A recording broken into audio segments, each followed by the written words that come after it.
you have the heavy, you're a little bit on the heavier side. You got the Pet Sounds and the I have Sgt. some Pepper's very good shit over here. I'll stick with this. Yeah.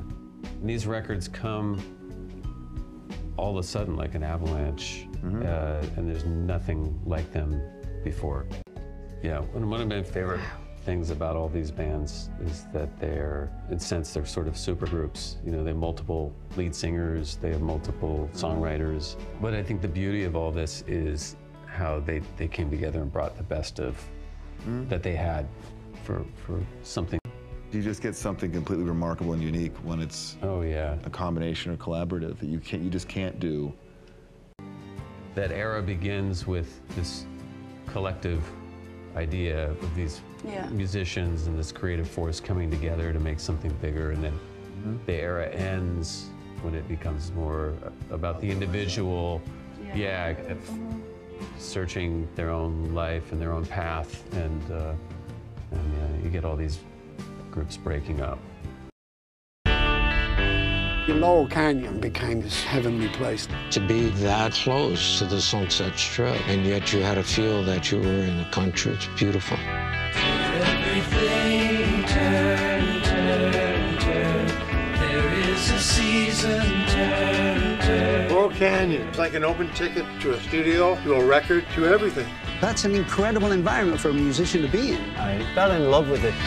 All the bands you think of as that California sound. Buffalo Springfield. My name is Neil Young. The Beach Boys. Hi, Brian Wilson. The Mamas and Papas. The Birds. They were all there. This kind of thing could only happen in Laurel Canyon. The music that came out of the Laurel Canyon scene was inspiring to my generation of musicians and songwriters. You guys ready to go to the 60s? You gotta go where you wanna go, do what you wanna do. It was a nice circle of really good artists thinking like, how can I make a record as good as that one?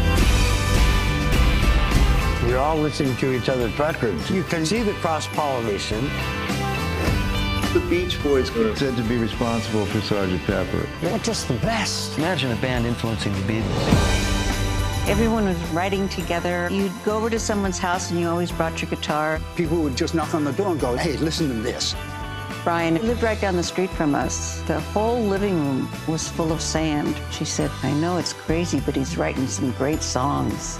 And he was writing Pet Sounds. These records come all of a sudden like an avalanche, and there's nothing like them before.